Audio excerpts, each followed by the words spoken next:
Season 1, Episode 5. Hi, everyone, and welcome to Season 1, Episode 5 of Revolutionary War Rarities, the Sons of the American Revolution podcast. My name is Jim Griffith. And my name is Jim Maple.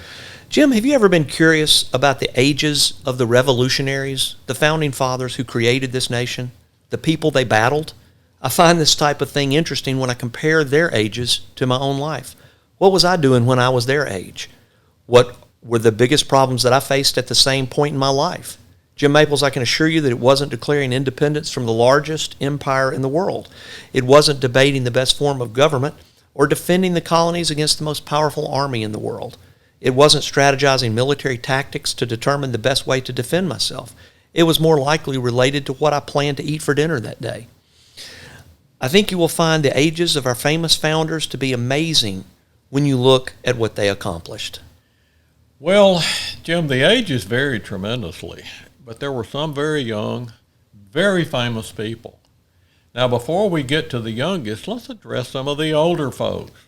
The founder of this nation and leader of all revolutionary troops, General George Washington, was only 44 years old when we declared independence from England. How about Paul Revere, the famous Boston silversmith who rode across the countryside to notify the colonists that the regulars or the British were coming? He was 41 years old. John Hancock, who owned the largest signature on the Declaration of Independence, was also an independently wealthy merchant and president of the Second Continental Congress. He was just 39 years old in 1776. Well, what about Thomas Paine, the author of Common Sense, the 47-page pamphlet that promoted transnational human rights and helped inspire the American colonials and patriots for revolution? He was also only 39 years old. So let's keep heading towards the younger revolutionaries. What about King George III? He was the leader of the largest empire on earth who served in his position longer than any of his predecessors over the past 700 years. He was the king responsible for an empire that touched many locations on earth and affected millions of people. King George III was 38 years old in 1776. When I was 38, I was still trying to figure out what I wanted to be when I grew up. This guy was ruling the largest empire in the world. Okay, Jim, let's get a lot younger. How about Henry Knox? We all know that Henry Knox was the first Secretary of War under President George Washington. He crossed the Delaware River with Washington for the attack on the Hessians in Trenton. Henry Knox was head of artillery during the Revolutionary War and was credited with dragging the cannons of Fort Ticonderoga approximately 250 miles across frozen lakes, mud, and fields to begin firing on the British ships into Boston Harbor. He was 25 years old in 1776. 25 years old. We've all heard stories about the Marquis de Lafayette. He was 18 years old when the Declaration of Independence was signed. By the time he was 19, he was a major general in the Continental Army. That was younger than any other general in United States history. When the Marquis led some of the American forces at the siege of Yorktown, he was 24 years old. Can you believe that? 24 years old and assisting a foreign country in its founding. Well, Jim, the list goes on. When the Declaration of Independence was signed, James Monroe, a future president, was only 18 years old and a member of the army that crossed the Delaware River on Christmas 1776 to fight the British at the Battle of Trenton.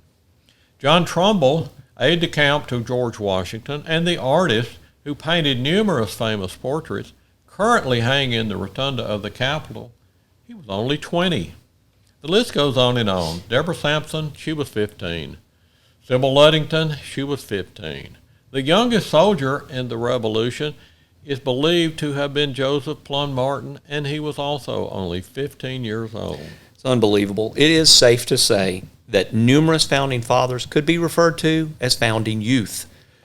You know, I've spent a good bit of my life thinking that I was too young to do something. Then seemingly overnight, I felt that I was too old to do that same something. So I guess you might conclude that there was never a perfect time. But think about these people.